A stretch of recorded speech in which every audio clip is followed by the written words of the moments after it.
Welcome to part two of the American Revolution. Now we're going to take a look at the Battle of Bunker Hill. So if you remember that when the First Continental Congress ended its session in October of 1774, they had said that if things were not fixed by the king and the parliament, that they would reconvene and consider what to do next. Well, clearly things did not get fixed. They got worse. And so a month after you have the first bloodshed there in Lexington and Concord, you are going to have the Second Continental Congress formed, right? They're going to begin meeting in May of 1775, and they'll stay in session until they're finally superseded under the Articles of Confederation. Okay, now there's still going to be a lot of people that are adamantly against declaring independence at this point. I mean, think about it. They're being really pragmatic. Britain has one of the largest armies and the best navy in the world. I mean, do you want to take those on? Plus, if you do that, it's going to disrupt trade, right? Trade that you might have with the mother country, things like that. If you're a businessman, that's an issue. But some did go so far as to issue what was called the Olive Branch Petition, which suggested that the king just return to the status quo prior to 1763 and we'll all be very happy. Of course, in the end, the king is not even going to look at the Olive Branch Petition. He's got no interest in that at this point. Now, on the flip side of that, there are some pretty big factors now that are favoring a call for independence, right? I mean, for example, combats occurred. It's hard to ignore that. Besides Lexington and Concord, you've also had the capture of Fort Ticonderoga on Lake Champlain in New York, right? Boston, ironically enough, the Massachusetts Committee on Safety felt immediately after what happened in Lexington and Concord that it was necessary to make sure that that fort was not held by the British because it was seen as a launching point to be able to launch attacks into New England. So they are actually going to send a force in there, and on May 10th, a small group of 80 men will attack and capture that fortification, which only had about 40 British soldiers in it. Right? They're going to capture in the process 78 cannon, 6 mortar, and 3 howitzers. These guns are all going to be moved towards Boston. As a matter of fact, when Washington's up there, that's the cannons he'll use on Dorchester Heights, which we'll talk about later. Okay, so you have this. You have combats now occurred. That kind of favors independence. You've crossed a bridge that you cannot uncross. Effective propaganda, right? Things like, well, Paul Revere and his pamphlets and his writings, like with the Boston Massacre, but others too, like, Thomas Paine is going to write a pamphlet called Common Sense that we'll talk about a little later. It'll be published in January 1776. That is going to make an argument for independence, right?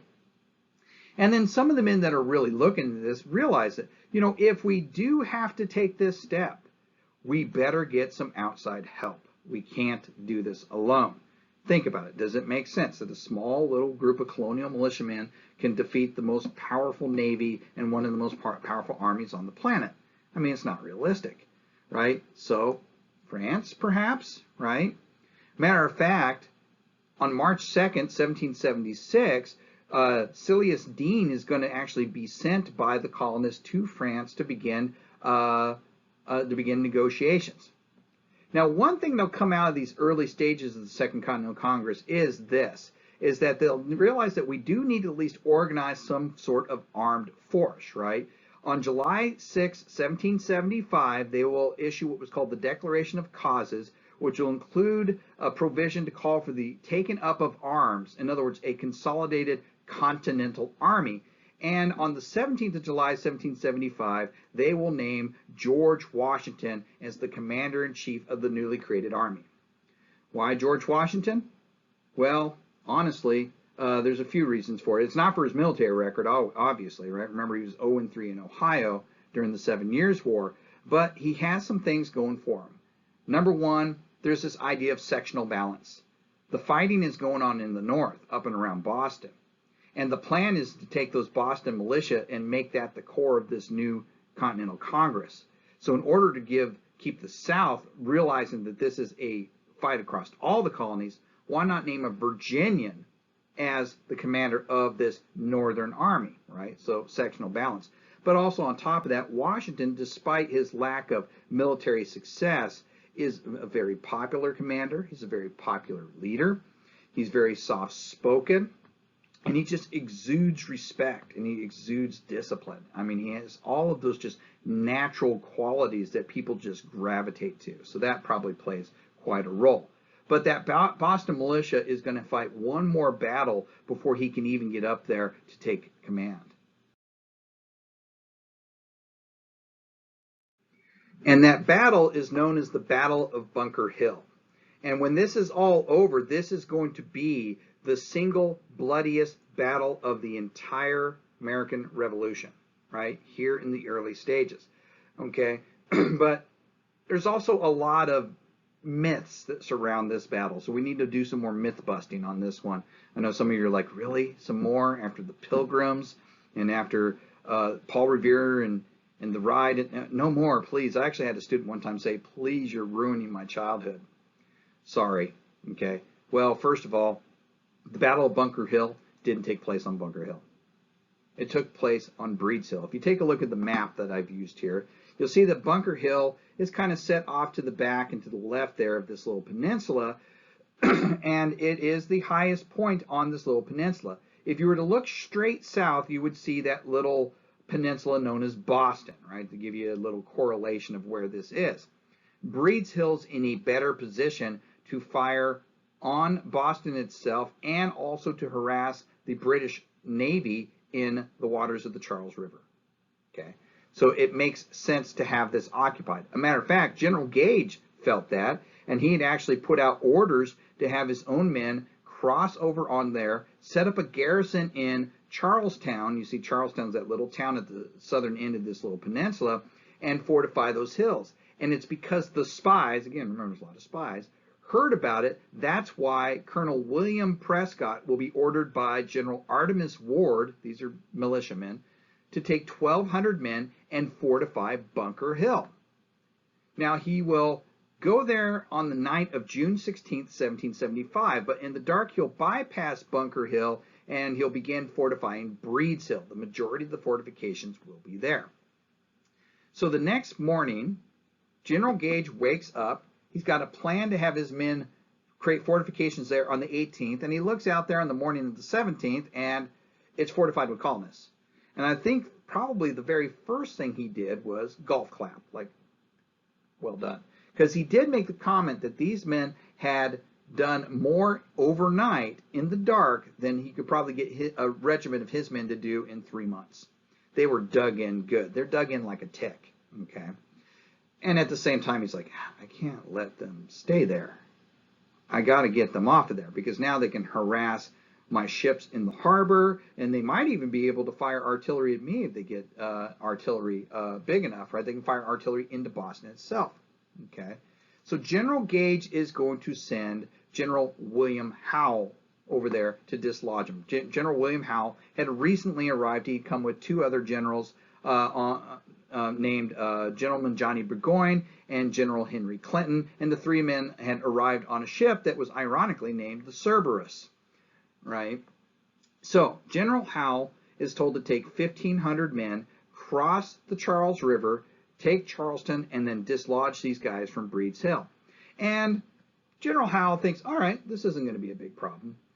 And then he's going to make a series of, well, real tactical blunders. When you take a look at this, he very easily could have surrounded that entire peninsula using the Navy, and it would have been easy to do. The admiral who's controlling the Navy in Boston Harbor happens to be his brother, right? Admiral Howe, Admiral Richard Howe is his brother, and he's commanding that fleet.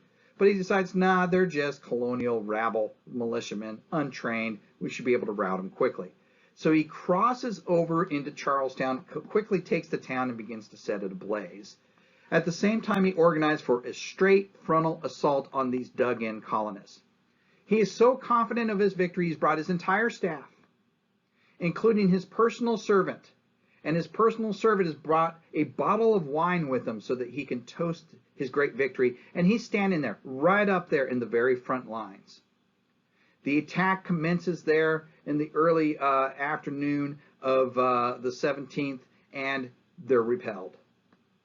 As the men were marching up the hill, Colonel Prescott, of course, uttered those famous words, "Don't fire until you see the whites of their eyes." Except he never said that. There's another one. He never said that, right? He said that we'll let them get within some writings say 15 paces, within 50 yards. And what he's telling them basically is like, look, we are very limited on ammunition, and when it's gone, it's gone. We have no resupply. So make sure your shots hit. Wait till they're close enough, right? Because what we got is what we got. So that first attack is repelled with heavy casualties. General Howe reorganizes, gets his men organized back together, and sends them up again. Straight attack again, right? Same result. They get repelled. It won't be until the third assault that the British soldiers will finally breach the breastworks established by these colonies, and then it becomes hand-to-hand fighting in which the British training now does overwhelm the colonial militiamen, and they have to flee the peninsula, okay? Well, the whole battle takes 2 hours. And the British are going to take a tremendous number of losses here. Of those 1,500 men, 1,054 casualties, 226 dead, 828 wounded. The colonists have taken quite a hit themselves. Of the 1,200 men they had up there, they had 400 casualties, 39 killed, 278 wounded, and 31 captured, right? This is why it's the bloodiest battle of the war. But General Howe really is just taken aback by just how deadly this was. I mean, he lost every member of his staff, including his personal servant. He was killed. The bottle of wine? We don't know.